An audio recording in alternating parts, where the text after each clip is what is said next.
My Chinese name is Chen Liyou, English name is Joyce. My student number is 26. I'm freshman at NCUE. Connected but Alone by Sherry Turkle. Just a moment ago, my daughter Rebecca texted me for good luck. Her text said, "Mom, you will rock." I love this. Getting that text was like getting a hug. And so there you have it. I embody the central paradox. I'm a woman who loves getting texts who's going to tell you that too many of them can be the problem. Actually, that reminder of my daughter brings me to the beginning of my story. 1996, when I gave my first TED Talk, Rebecca was 5 years old and she was sitting right there in the front row. I had just written a book that celebrated our life on the internet and I was about to be on the cover of Wired magazine. In those heady days, we were experimenting with chat rooms and online virtual communities. We were exploring different aspects of ourselves. And then we unplugged. I was excited, and as a psychologist, what excited me most was the idea that we would use what we learned in the virtual world about ourselves, about our identity, to live better lives in the real world. Now fast forward to 2012. I'm back here on the TED stage again. My daughter's 20. She's a college student. She sleeps with her cell phone, so do I. And I've just written a new book, but this time it's not one that will get me on the cover of Wired magazine. So what happened? I'm still excited by technology, but I believe, and I'm here to make the case, that we're letting it take us places that we don't want to go. Over the past 15 years, I've studied technologies of mobile communication and I've interviewed hundreds and hundreds of people, young and old, about their plug-in lives. And what I have found is that our little devices, those little devices in our pockets, are so psychologically powerful that they don't only change what we do, they change who we are. Some of the things we do now with our devices are things that only a few years ago we would have found odd or disturbing, but that quickly come to seem familiar, just how we do things. So just to take quick examples, people text or do email during corporate board meetings. They text and shop and go on Facebook during classes, during presentations, actually during all meetings. People talk to me about the important new skill of making eye contact while you are texting, laughter. People explain to me that it's hard but that it can be done.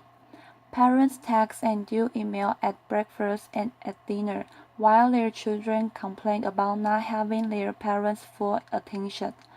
But then these same children deny each other their full attention. This is a recent shot of my daughter and her friends being together while not being together.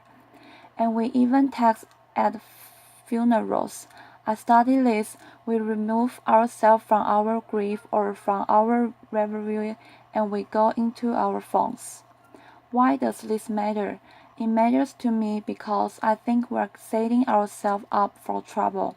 Trouble certainly in how we relate to each other, but also trouble in how we relate to ourselves and our capacity for self-reflection. We're getting used to a new way of being alone together. People want to be with each other but also elsewhere, connected to all the different places they want to be. People want to customize their lives. They want to go in and out of all the places they are because the thing that matters most to them is control over where they put their attention. So you want to go to that board meeting, but you only want to pay attention to the bits that interest you. And some people think that's a good thing, but you can am not hiding from each other, even as we are all constantly connected to each other. A 50-year-old businessman lamenting to me that he feels he doesn't have colleagues anymore at work. When we go to work, he doesn't stop by to talk to anybody. He doesn't call, and he says he doesn't want to interrupt his colleagues because he says they are too busy on their email. But then he stops himself and he says, "You know, I'm not telling you the truth. I'm the one who doesn't want to be interrupted. I think I should want to be, but actually I'd rather just do things on my BlackBerry." Across the generations, I see that people can get enough of each other, if and only if they can have each other at a distance, in amounts they can control. I call it the Goldilocks effect. Not too close, not too far, just right.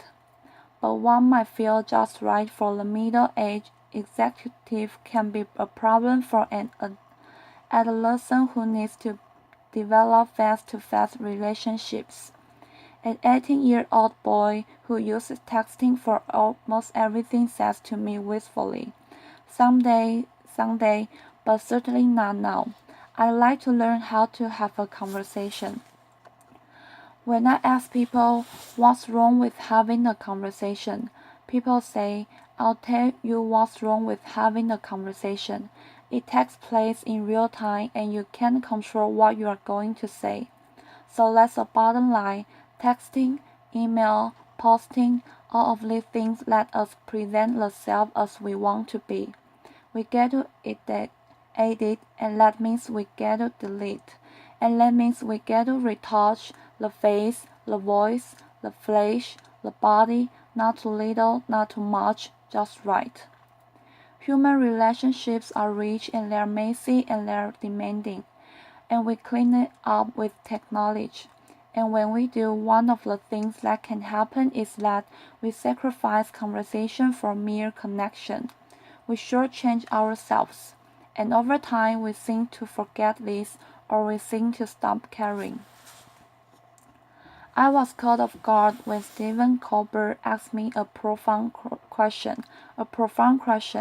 He said, "Don't all those little tweets, don't all those little sips of online communication add up to one big gulp of real conversation?"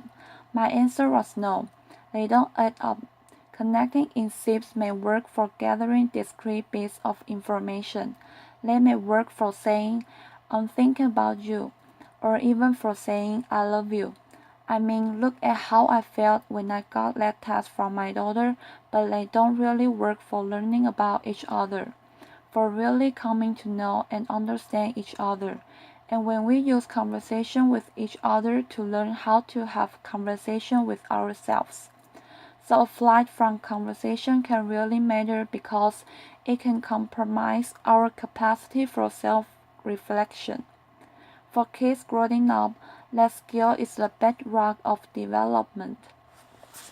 Over and over I hear, "I would rather text than talk." And what I'm seeing is that people get so used to being shortchanged of our real conversation, so used to getting by with less, that they've become almost willing to dispense with people altogether.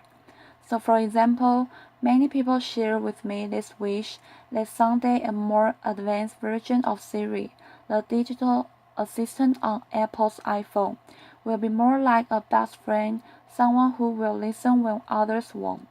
I believe this wish reflects a painful truth that I've learned in the past 15 years. That feeling that no one is listening to me is very important in our relationship with technology. That's why it's so appealing to have a Facebook page or a Twitter feed. So many automatic listeners. And the feeling that no one is listening to me makes us want to spend time with machines that seem to care about us. With developing robots, they call them social robots. They are specifically designed to be companions to the elderly, to our children, to us. Have we so lost confidence that we will be there for each other? During my research, I worked in nursing homes, and I brought in these social robots that were designed to give the elderly the feeling that they were understood. And one day I came in and a woman who had lost a child was talking to a robot in the shape of a baby seal. It seemed to be looking in her eyes. It seemed to be following the conversation and comforted her, and maybe many people find this amazing. But that woman was trying to make sense of her life with a machine that had no experience of the arc of a human life. The robot put on great show, and we are vulnerable. People experience pretend empathy or thought it were the real thing. So during that moment, when that woman was experiencing that pretend empathy, I was thinking, the robot can empathize. It doesn't fat death. It doesn't know life. And as that woman took comfort in her robot companion, I didn't find it amazing. I found it one of the most wrenching, complicated moments in my 15 years of work. But when I stepped back, I felt myself at the cold, hard center of a perfect storm. We expect more from technology and less from each other, and I asked myself, why have things come to this? And I believe it's because technology appeals to us most where we are most vulnerable. And we are vulnerable, we are lonely, but we're afraid of intimacy. And so from social network to social robots, we are designing technologies that will give us the illusion of companionship without the demands of friendship. We turn to technology to help us feel connected in ways we can comfortably control. But we are not so comfortable. We are not so much in control.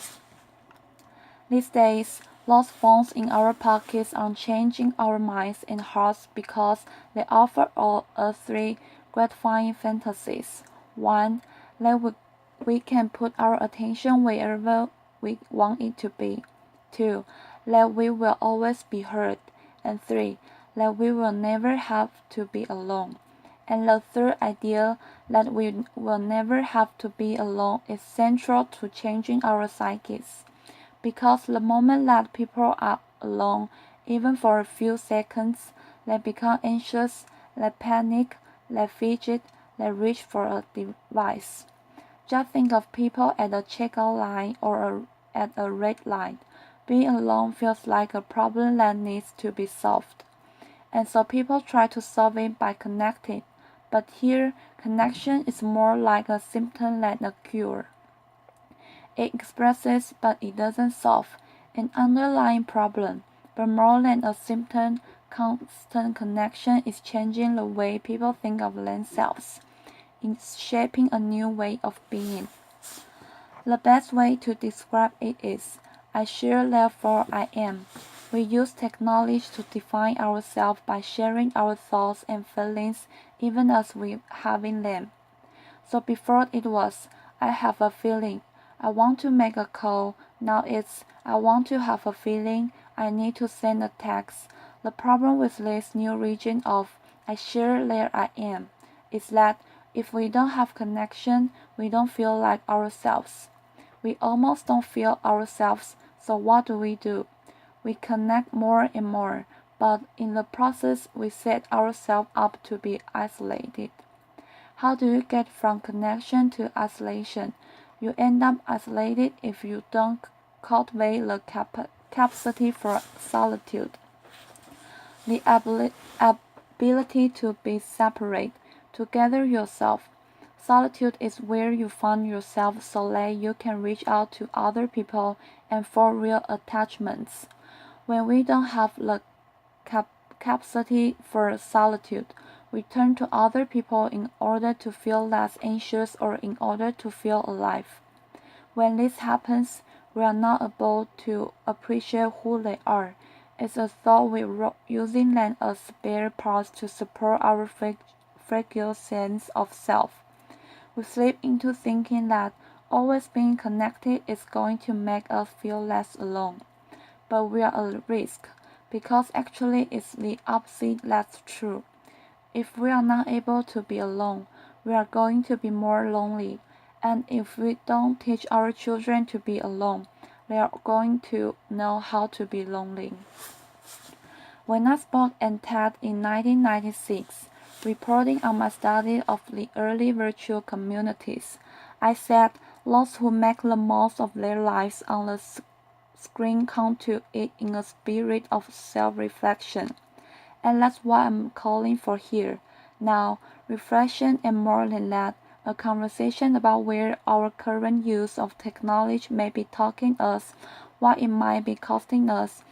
We are smitten with technology and we are afraid, like young lovers, that too much talking might spoil that romance. But it's time to talk. We grew up with digital technology and so we see it as a all grown up. But it's not. It's early days. There's a plenty of time for us to reconsider how we use it, how we build it. I'm not suggesting that we turn away from our devices, just that we develop a more self-aware relationship with them, with each other and with ourselves. I see some first steps. Start thinking of solitude as a good thing. Make room for it. Find ways to demonstrate this as a value to your children. Create sacred spaces at home, the kitchen, the dining room, and reclaim them for conversation. Do the same thing at work. At work, we are so busy communicating that we often don't have time to think. We don't have time to talk about the things that really matter. Change that. Most important, we all really need to listen to each other, including to the boring bits, because it's when we stumble or hesitate or lose our words that we reveal ourselves to each other.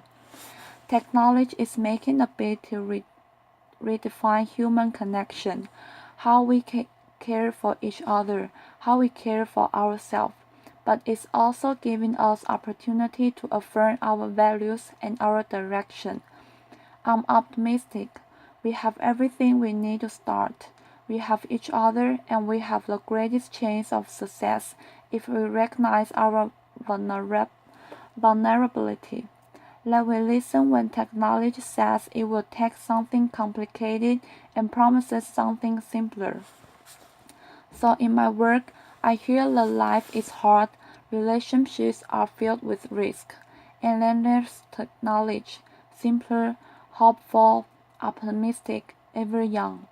It's like calling in the cavalry, and a campaign promises that online and with avatars, you can finally love your friends, love your body, love your life online and with avatars. We've drawn to virtual romance, to computer games that seem like words, to the idea that robots will someday be our true companions. We spend an evening on the social network instead of going to a pub with friends. But our fantasies of substitution have cost us. Now we all need to focus on the many ways technology can lead us back to our real lives, our own bodies, our own communities, our own politics, our own planet. They need us.